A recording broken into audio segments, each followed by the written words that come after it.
મિત્રો, તમારી નજરમાં આ દુનિયામાં સૌથી મોટું પાપી કોણ છે? સ્ત્રી કે પુરુષ? જો તમને નથી ખબર તો આ વાતને જરૂર સાંભળો.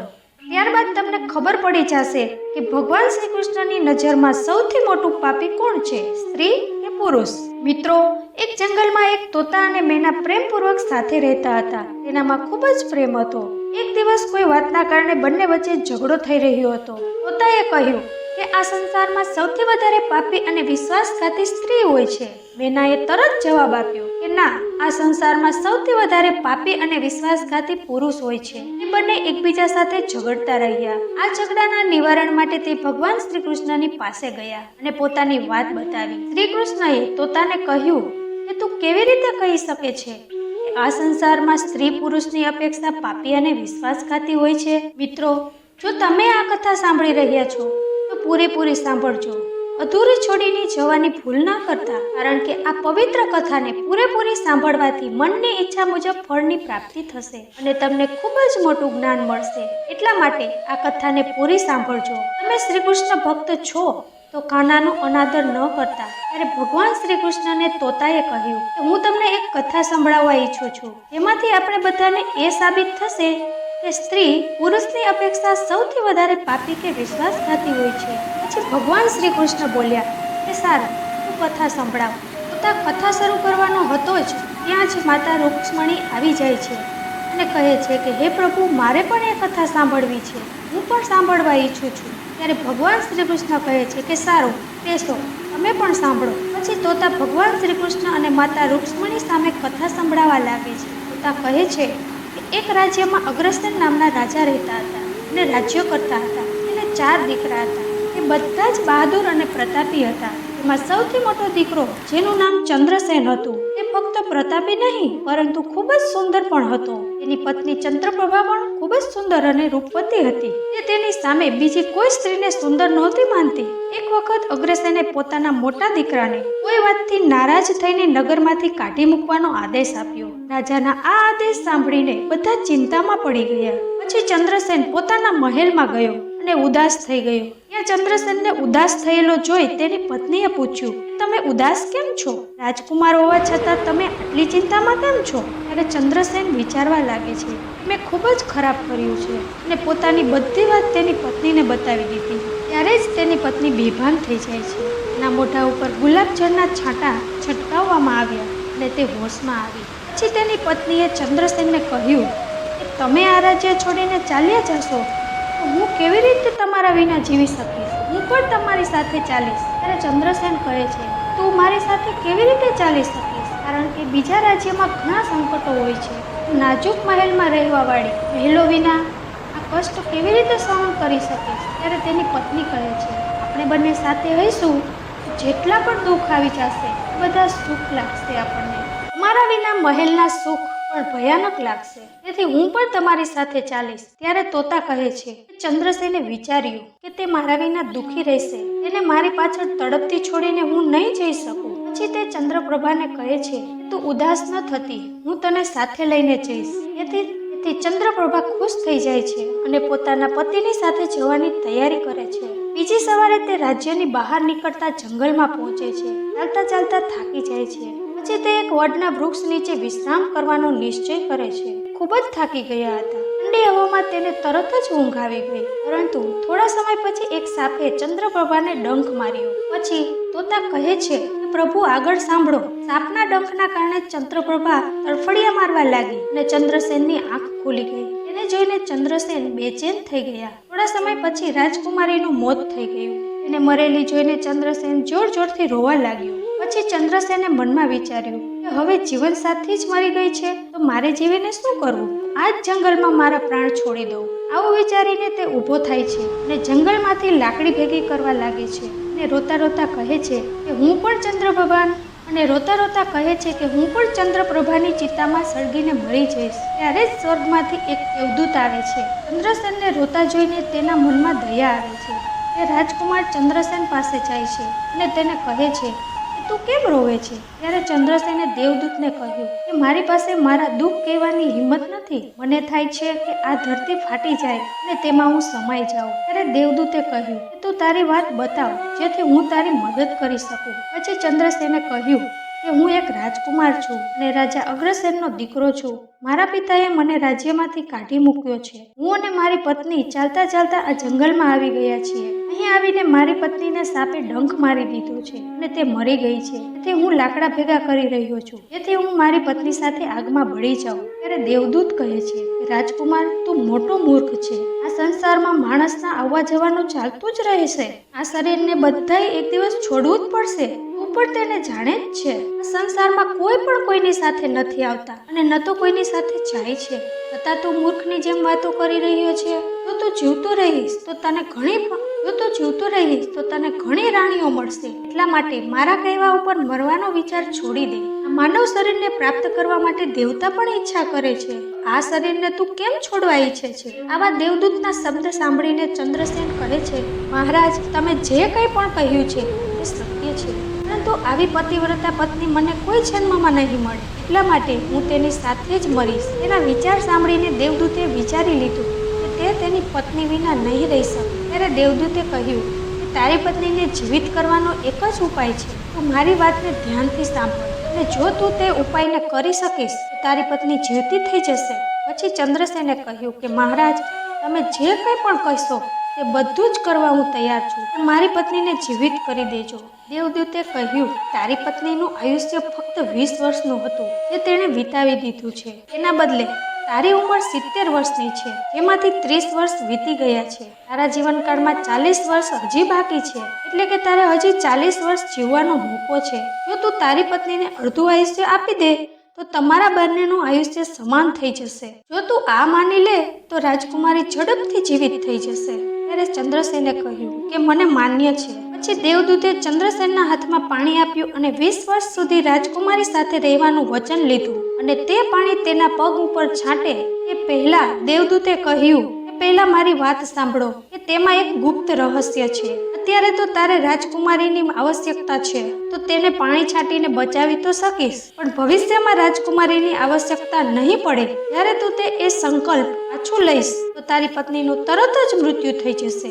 પરંતુ એક વાત હંમેશા યાદ રાખજે કે આ સંકલ્પને પાછું લેવાની વાત રાજકુમારીને ન કહેતો, નહીંતર તું તારા સંકલ્પને પાછો નહીં લઈ શકે. હંમેશા યાદ રાખજે કે જીવનમાં કેટલીક વાતો હંમેશા છુપાવીને રાખવી જોઈએ, કેમ કે ક્યારેક તે વાત કામમાં આવી શકશે. પછી તે દેવદૂત અદૃશ્ય થઈ ગયા.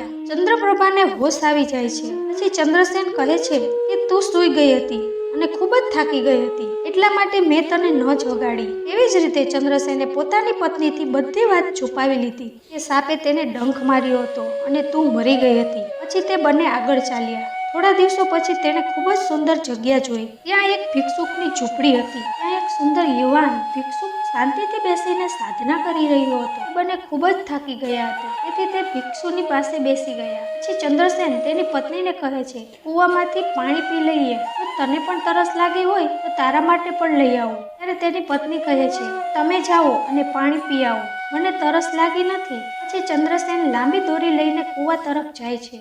ચંદ્રસેન પાણી પીવા પહોંચે છે તો રાજકુમારી તે ભિક્ષુકની તરફ જોવે છે. ચંદ્રપ્રભા ભિક્ષુકની સુંદરતાને જોઈને તેના પ્રત્યે મોહિત થઈ ગઈ, એટલે કે તે તેને પ્રેમ કરવા લાગી હતી. પછી ચંદ્રપ્રભાએ કહ્યું કે હે મહોદયા, તમે અહીં આનંદથી રહો છો?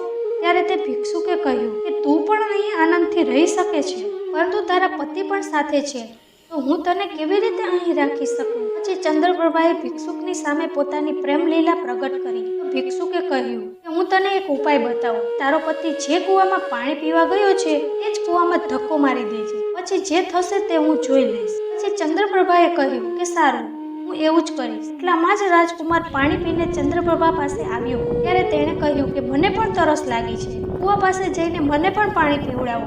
ત્યારે ચંદ્રસેને કહ્યું કે મેં તને પહેલા જ પૂછ્યું હતું તો તે ના પાડી હતી, પણ સારું, તને તરસ લાગી છે તો હું પાણી લઈને આવું. પછી ચંદ્રસેન પાણી લેવા ગયો તો તેની પત્ની પણ તેની પાછળ પાછળ ગઈ. બિચારો ચંદ્રસેન તેના પ્રેમમાં પાગલ હતો. તેને શું ખબર હતી કે મારા પ્રાણ લેવા માટે મારી સાથે આવે છે. મિત્રો, વિદ્વાન સાચું જ કહે છે કે સ્ત્રીના ચારિત્રને દેવતા પણ નથી જાણી શકતા. માનવ તો શું વસ્તુ છે, તેની ચાલમાં બુદ્ધિમાન પણ ફસાઈ જાય છે. ત્યારે ચંદ્રસેન પાણી ભરવા માટે નીચે ડોલચું નાખે છે તો તેની પત્ની તેને ધક્કો મારીને કૂવામાં નાખી દે છે. પછી તે ભિક્ષુકની પાસે ચાલી જાય છે. તે ભિક્ષુક રાજકુમારીને પોતાની સાથે લઈ જઈને એક રાજ્યમાં રહેવા લાગે છે. ત્યાં બંને ખુશીથી રહે છે. ભિક્ષુકે ચંદ્રપ્રભાને એવું નાચવાનું અને ગાવાનું શીખવાડ્યું કે તે નર્તકીના રૂપમાં પ્રખ્યાત બની ગઈ. ધીરે ધીરે એ આખા રાજ્યમાં પ્રસિદ્ધ થઈ ગઈ. તેથી તે ભિક્ષુક પાસે લાખો રૂપિયા બની ગયા. જ્યારે ચંદ્રસેન કૂવામાં પડી ગયો હતો, તે કૂવામાં લટકતો હતો. ભગવાનને યાદ કરીને તે વિચારવા લાગ્યો કે શું આજ મારા પ્રેમની સજા છે? થોડા સમય પછી એક ફરતા લોકોનું ટોળું ત્યાં આવ્યું. તેમાંથી એક વ્યક્તિ ડોલચું લઈને કૂવામાંથી પાણી ભરવા લાગ્યો. ત્યારે ચંદ્રસેને તેના ડોલચાને હાથથી પકડી લીધું. તે જોઈને તે વ્યક્તિ આશ્ચર્યમાં પડી ગયો અને પૂછ્યું કે તમે કોણ છો? ત્યારે ચંદ્રસેને કહ્યું કે ભાઈ, મને આમાંથી બહાર કાઢો અને મારો જીવ બચાવો. હું આખી જિંદગી તમારા ઉપકારને નહીં ભૂલું. તે માણસને તેના ઉપર દયા આવી ગઈ અને તેને કૂવામાંથી બહાર કાઢ્યો. પછી પૂછ્યું કે તમે કેવી રીતે કૂવામાં પડ્યા? તારી હાલત મને બતાવો. પછી ચંદ્રસેને કહ્યું કે હું તને મારી હાલત કેવી રીતે બતાવું? મારી સાથે જે થયું છે તે બીજા કોઈની સાથે ન થાય. પછી તેણે પોતાની બધી જ વાત સંભળાવી. પછી તે માણસે કહ્યું કે સ્ત્રીનું ચારિત્રને ભગવાન પણ નથી સમજી શકતા, તો આપણે તો માણસ છીએ, કેમ સમજી શકીએ? પછી તે માણસે ચંદ્રસેન ઉપર હાથ રાખીને કહ્યું કે ભગવાન ખૂબ જ દયાળુ છે, તે તારી મદદ અવશ્ય કરશે. તારી ઈચ્છા હોય તો અમારી સાથે રહી શકીશ. તેની સાથે ચંદ્રસેન રહેવા માટે તૈયાર થઈ ગયા. થોડા દિવસ પછી તે રાજ્યમાં ગયા જ્યાં તેની પત્ની ચંદ્રપ્રભા રહેતી હતી. પછી ચંદ્રસેને કહ્યું કે ભાઈ, મારી ઈચ્છા છે કે તમે થોડા દિવસ આ જ રાજ્યમાં રહો. ત્યારે તે માણસે કહ્યું કે સારું, એવી તમારી ઈચ્છા. પછી ચંદ્રસેન રાજ્યમાં કામની શોધમાં ફરતા હતા. ચંદ્રસેનનું સારું કામ જોઈને એક મોટા વેપારીએ તેને પોતાના કામમાં નોકરી ઉપર રાખી લીધો. પછી ચંદ્રસેન તે વેપારી સાથે રહેવા લાગ્યો. તેણે પોતાના કર્તવ્યથી કામ કર્યું, તેથી તે વેપારી તેના ઉપર ખૂબ જ ખુશ થઈ ગયો અને તેને ખૂબ જ સન્માન આપ્યું. તેના કામનો મુનિ બનાવી લીધો. ત્યાંથી ચંદ્રસેનના દિવસો ખુશીમાં પસાર થવા લાગ્યા. એક વખત રાજાના રાજ્યમાં ચંદ્રપ્રભાના નૃત્યનું આયોજન થયું. એ રાજાએ તે રાજ્યના બધા વેપારીઓ અને શેઠને નૃત્ય જોવા માટે આમંત્રિત કર્યા. ચંદ્રસેન તે નર્તકીના વખાણ સાંભળીને તેને જોવા માટે ગયા. એ રાજકુમારીએ નૃત્ય કર્યું અને તેના સુંદર અવાજમાં ગાયન કર્યું. બધા તેના ગાયનથી પ્રશંસા કરવા લાગ્યા અને બધાએ તેને ખૂબ જ ઇનામ આપ્યું. રાજા ચંદ્રસેને પોતાના હાથની અંગૂઠી કાઢીને જેમાં હીરો લગાવેલો હતો તે અંગૂઠી ચંદ્રપ્રભાને ભેટ કરી દીધી. ત્યારબાદ ચંદ્રપ્રભાએ તે અંગૂઠીને ઓળખી લીધી અને મનમાં ને મનમાં કહેવા લાગી, મારો પતિ જીવતો છે અને અહીં પહોંચી ગયો છે. હવે તે મને નહીં છોડે. એટલા માટે મારે એવું કરવું જોઈએ કે જેથી તે મરી પણ જાય. તેણે વિચાર્યું કે અહીંના રાજાને હું એવું સુંદર ગાયન કરી દઉં અને નૃત્ય બતાવું કે જેથી તે ખુશ થઈને મને કંઈક માંગવાનું કહે, ત્યારે હું રાજાના આદેશથી તેને મરાવી શકું. પછી ચંદ્રપ્રભાએ સુંદર નૃત્ય અને ગાયન કર્યું. તેનાથી રાજા પ્રસન્ન થઈ ગયા અને ખૂબ જ ખુશ થઈ ગયા અને કંઈક માંગવા કહ્યું. ચંદ્રપ્રભાએ કહ્યું કે પહેલા મને વચન આપો કે હું જે કંઈ માંગુ તે તમે મને આપશો. પછી ચંદ્રપ્રભા બોલે છે કે આ સભામાં એક મારો ચોર છે, એને તમે ફાંસીની સજા આપો. રાજાએ કહ્યું કે તું તે ચોરને મારી સામે લાવ. ચંદ્રપ્રભાએ ચંદ્રસેનનો હાથ પકડીને રાજાની સામે લઈ ગઈ. રાજાએ તેના સૈનિકોને આદેશ આપ્યો, તેને જલ્લાદોની પાસે લઈ જાઓ, તેને ફાંસી આપી દો. ત્યારે ચંદ્રસેનનો શેઠ રાજા પાસે ગયો અને તેણે કહ્યું, ચંદ્રસેને તેના માલિકને કહ્યું, મેં તેનું કંઈ જ ચોર્યું નથી. તમે ફક્ત રાજાને તે બતાવો તે મારી ફક્ત 2 વાત સાંભળી લે, એમાંથી મારો જીવ બચી શકશે. પછી તે માલિક પોતાના સાથીદારો પાસે ગયા અને નક્કી કર્યું કે કાં તો રાજા ન્યાય કરે કાં તો આપણે બધા આ રાજ્ય છોડીને ચાલ્યા જઈએ. પછી બધા વેપારીઓ રાજાની પાસે ગયા અને કહેવા લાગ્યા કે અમારા મુનિમ નિર્દોષ છે. તે કહે છે કે તેની 2 વાત તમે સાંભળો, છતાં જો તમને લાગે કે તેણે ગુનો કર્યો છે તો તેને ફાંસી આપી દેજો. પણ તે કહે છે કે મારા મરતા પહેલા રાજા મારી 2 વાત જરૂર સાંભળે. પછી રાજાએ વેપારીની વાત સાંભળીને કહ્યું કે સારું, મુનિમને બોલાવો. પછી રાજાએ ચંદ્રસેનને કહ્યું, તું જે કંઈ પણ કહેવા ઈચ્છતો હોય તે એ મારી સામે કહે. ત્યારે ચંદ્રસેને કહ્યું કે મહારાજ, મેં કયો ગુનો કર્યો છે જેના કારણે તમે મને મારવાનો આદેશ કર્યો છે? ત્યારે રાજાએ કહ્યું કે તું આનો ચોર છે. ચંદ્રસેને કહ્યું કે નહીં મહારાજ, હું આ સ્ત્રીનો પતિ છું, જે મને કૂવામાં ધક્કો મારીને ભિક્ષુકની સાથે અહીં આવી ગઈ હતી. ચંદ્રપ્રભા સમજી ગઈ કે વાત બગડી રહી છે. તેણે કહ્યું કે તે ખોટું બોલે છે. તે કોણ છે? હું તેને ઓળખતી પણ નથી. આ તો મારો ચોર છે. ચંદ્રસેને કહ્યું કે સારું મહારાજ, જો તે મારી પત્ની નથી તો મેં રસ્તામાં જે કંઈ છોડ્યું છે તે પાછું આપી દે. ચંદ્રપ્રભાએ તેની અમાનત પાછી આપવાની વાત સ્વીકારી લીધી અને ચંદ્રસેને કહ્યું હવે તો આનો ન્યાય આ દરબારમાં જ થશે. ચંદ્રસેને પોતાના હાથમાં પાણી લીધું અને પોતાની અમાનત રસ્તામાં છોડી હતી તે પાછી માંગી. ત્યારે ચંદ્રપ્રભાએ પણ હાથમાં પાણી લીધું અને કહ્યું કે તને પાછી આપું છું. એમ બોલીને જેવું પાણી નીચે નાખ્યું ત્યાં જ રાજકુમારીના પ્રાણ નીકળી ગયા. આ સાંભળીને ત્યાંના લોકો આશ્ચર્યમાં પડી ગયા. રાજાએ આ જોઈને ચિંતા કરતા ચંદ્રસેનને કહ્યું, આ શું થઈ રહ્યું છે? બતાવો અને સત્ય હકીકત બતાવો. ત્યારે ચંદ્રસેને પોતાની કથા સંભળાવી. રાજાએ બધું સાંભળીને ચંદ્રસેનને ગળે લગાવી દીધો. પોતાની દીકરીના લગ્ન ચંદ્રસેન સાથે કરાવી દીધા. તોતાએ શ્રીકૃષ્ણને કહ્યું કે પ્રભુ, હું પણ સ્ત્રીને નફરત કરું છું. આથી હું કહી શકીશ કે સ્ત્રીઓ પુરુષ કરતા પાપી અને વિશ્વાસઘાતી હોય છે. આ કથાએ બધાને ચિંતામાં નાખી દીધા. પછી માતા રૂક્ષ્મણી કહે છે, તોતા સાચું જ કહે છે, પરંતુ બધી સ્ત્રીઓમાંથી એક બે જ નૈતિક મૂલ્યવાળી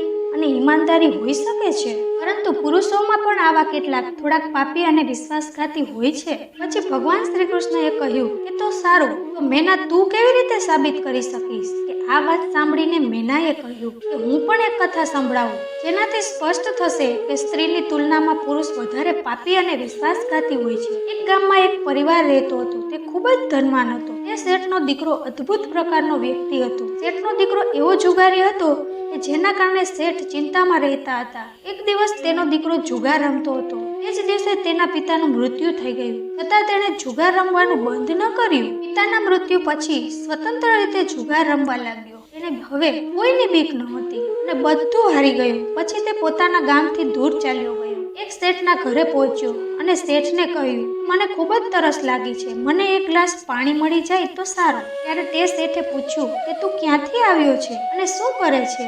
તેના જવાબમાં તે છોકરાએ કહ્યું કે હું એક વેપારી છું અને અહીંથી નીકળ્યો તો વિચાર્યું કે પાણી પીને અહીંથી ચાલ્યો જઈશ. ત્યારે શેઠે પૂછ્યું કે તું શેનો વેપાર કરે છે? ત્યારે તે છોકરો કહે છે કે વેપાર કરતી વખતે મારો સામાન સમુદ્રમાં પડી ગયો, તેથી તમે મારી કોઈ મદદ કરી આપો તો સારું થાય. પછી શેઠ તે છોકરાની વાત સાંભળી અને તેની વાતમાં ફસાઈ ગયો અને કહ્યું કે બેટા, તું તો સારો છે અને કમાઈ પણ લે છે, મારી દીકરી સાથે વિવાહ કરી લેને. હવે તે વાત સાંભળીને છોકરો ખુશ થઈ જાય છે અને વિવાહ માટે હા પાડી દે છે. ત્યારબાદ તેના વિવાહ થઈ જાય છે. પછી તે શેઠે ખૂબ જ ધનની સાથે વિદાય કરી પોતાની દીકરીની. ત્યાં તે છોકરાને ફક્ત ધન માટે જ વિવાહ કરવા હતા, તેણે તે પણ કરી લીધા. વિવાહ પછી તે છોકરો શેઠની છોકરીને સાથે લઈને જતો હતો. ત્યાં એક જંગલ આવી ગયું. ત્યાં તે છોકરાએ તેની પત્નીને કહ્યું કે આ જંગલમાં ઘણા ચોર રહે છે, તે આપણા ઘરેણાં ચોરી કરી લેશે, તો તું તારા બધા ઘરેણાં મને આપી દે, જેથી તેને સાચવીને રાખી શકીએ. તેની પત્નીએ તેના ઉપર ભરોસો કર્યો અને પોતાના બધા ઘરેણાં તેને આપી દીધા. પછી તે બધા ઘરેણાંનો થેલો ભરીને બાંધી લીધો. પછી તે જંગલમાં આરામથી રોકાઈ ગયા. ત્યારે તે છોકરાના મનમાં લાલચ તો પહેલાથી જ હતી, તે વધારે ને વધારે વધવા લાગી. શેઠે તેની દીકરી સાથે એક દાસીને મોકલી હતી. તે છોકરાએ તેને મારી નાખી. પછી પોતાની પત્નીને કૂવામાં ધક્કો મારી દીધો. તેને વિચાર કર્યો કે મેં તેની સાથે ફક્ત ધન માટે જ લગ્ન કર્યા હતા અને ધન મળી ગયું. તેણે વિચાર્યું કે તે પાણીમાં ડૂબીને મરી જશે. એવું વિચારીને તે છોકરો ત્યાંથી ચાલ્યો ગયો. પરંતુ તેની પત્ની મરી ન હતી. કૂવામાંથી બહાર નીકળવા માટે બૂમો પાડવા લાગી. ત્યાંથી એક માણસ નીકળી રહ્યો હતો. તેણે તે છોકરીનો અવાજ સાંભળ્યો તો તેને કૂવામાંથી બહાર કાઢી લીધી. કૂવામાંથી બહાર નીકળીને તે મહિલાએ પોતાની પૂરી જાણકારી તે પુરુષને આપી. તે માણસે તે સ્ત્રીને તેના પિતાના ઘરે પહોંચાડી દીધી. પછી તેના પિતાએ તે છોકરીને પૂછ્યું કે તારી સાથે શું થયું? છોકરીએ કહ્યું કે જંગલમાં ચોરોએ અમારા ઉપર હુમલો કર્યો અને દાસીને મારી નાખી. તેમજ મારા પતિનું શું થયું તેની મને ખબર નથી. ત્યારે તેના પિતાએ કહ્યું કે ભગવાન બધું જ સારું કરી દેશે. પછી તોતા બોલી કે હે પ્રભુ, આ સંસારમાં પાપી અને વિશ્વાસઘાતી પુરુષો પણ હોઈ શકે છે. હવે તમારા હાથમાં છે કે તમારે ન્યાય કરવાનો છે. તોતાએ પણ એક કથા સંભળાવી હતી કે બંનેનો ન્યાય કરો. પછી ભગવાન બોલ્યા કે તમારા બંનેનો ન્યાય કરીશ. સાચે જ આ સંસારમાં સૌથી મોટું પાપી વિશ્વાસઘાતી કોણ હોઈ શકે તે મારા માટે સ્પષ્ટ જ છે. પછી શ્રી કૃષ્ણ તેનો જવાબ આપે છે, કોઈ શંકા વિના એ સત્ય છે કે માણસનો વિચાર તેના સ્તરથી નીચે જાય છે તે જ પાપી અને વિશ્વાસઘાતી હોય છે. ભલે પછી તે સ્ત્રી હોય કે પુરુષ, પાપ કરતા પહેલા વિચારવું જોઈએ કે તે સાચું છે કે નહીં. પાપી અને વિશ્વાસઘાતી હોવાની કોઈ જાતિ નથી હોતી, એ માણસના વિચાર અને કૃતિનું પરિણામ હોય છે. મિત્રો, માણસનો વિચાર તેના સ્તરથી નીચે જાય છે તે જ તેને પાપી અને વિશ્વાસઘાતી બનાવે છે. ધર્મગ્રંથ અનુસાર મહાભારત કાળમાં યોગી રાજકૃષ્ણને અમૃતત્વ પ્રાપ્ત કરવાવાળા ગુરુ દ્રોણના પુત્ર અશ્વત્થામાને ભ્રૂણ હત્યા કરવા માટે દંડ આપવામાં આવ્યો. એમાં તેની અમૂલ્ય ધરોહર મણી છીનવી લીધી હતી. તેના વિના તે શક્તિવિહીન થઈ ગયા હતા. ઉલ્લેખનીય છે કે અભિમન્યુની પત્ની ઉત્તરાના ગર્ભમાં રહેલા શિશુને મારવાનો પ્રયત્ન અશ્વત્થામાએ કર્યો હતો. ત્યારે તેની રક્ષા માટે સ્વયં ભગવાને ઉત્તરાના ગર્ભમાં પ્રવેશ કરીને તેના ભ્રૂણની રક્ષા કરી હતી. આ જ કારણે ધર્મગ્રંથમાં જીવ અને ભ્રૂણ હત્યાના વિરોધી છે. ધર્મગ્રંથો અનુસાર નારીને શાંતિનું સ્વરૂપ માનવામાં આવે છે. તેના માટે દરેક યુગમાં મહાપુરુષોએ તેની રક્ષા કરી છે. નારીએ પોતાના કર્મની સાથે મહાપુરુષોની શક્તિને પણ જન્મ આપ્યો છે. એ જ કારણે નારીને જગતજનની અને સૃષ્ટિ નિર્માતા પણ કહેવામાં આવે છે. અને સૃષ્ટિને સમાપ્ત કરવાનો અધિકાર પૃથ્વી લોકવાસીઓને કોઈ ધર્મગ્રંથમાં નથી આપવામાં આવ્યું. આ જ કારણે ભ્રૂણ હત્યા પાપ જ નહીં પણ મહાપાપ પણ છે. આ પાપ માટે 100 જન્મ સુધી નરકના કષ્ટને ભોગવવું પડે છે. જોઈએ તો મહાભારતના યુદ્ધમાં વધારેમાં વધારે પાપ થયા, પરંતુ અશ્વત્થામાનું પાપ એટલું વધારે હતું કે ભગવાન શ્રી કૃષ્ણએ તેને શ્રાપ આપી દીધો. રામાયણની સરખામણીમાં જેટલા પાપ અને કષ્ટ મહાભારતમાં થયા તેની ગણતરી પણ કરી શકાતી નથી. બંને બાજુથી કપટ કરવામાં આવ્યું હતું. બંને બાજુથી મરવાવાળાની સંખ્યા અસંખ્ય હતી. જેટલાના પણ મૃત્યુ થયા તે રણભૂમિમાં જ થયા. દુર્યોધન, દુશાસન જેવા પાપી અને અધર્મી લડાઈમાં મર્યા અથવા લડાઈના દગામાં મર્યા. એમાં બધાને સ્વર્ગલોકની પ્રાપ્તિ થઈ. મિત્રો, તમને હવે ખબર જ પડી ગઈ હશે કે દુનિયામાં સૌથી મોટું પાપી સ્ત્રી છે આ તો પુરુષ છે. ભલે પછી તે સ્ત્રી હોય કે પુરુષ, કોઈ પણ હોય, એમાં સૌથી વધારે પાપ કરે તે જ પાપી હોય છે. તો મિત્રો, કેવો લાગ્યો આજનો આ વિડીયો નીચે કોમેન્ટ બોક્સમાં જરૂર લખજો. તેમજ મારી આ ચેનલને સબસ્ક્રાઇબ જરૂર કરજો. ફરીથી મળીશું મિત્રો આવી જ ધાર્મિક વાતો સાથે. ત્યાં સુધી તમારું ધ્યાન રાખજો, હસતા રહેજો અને હંમેશા ખુશ રહેજો.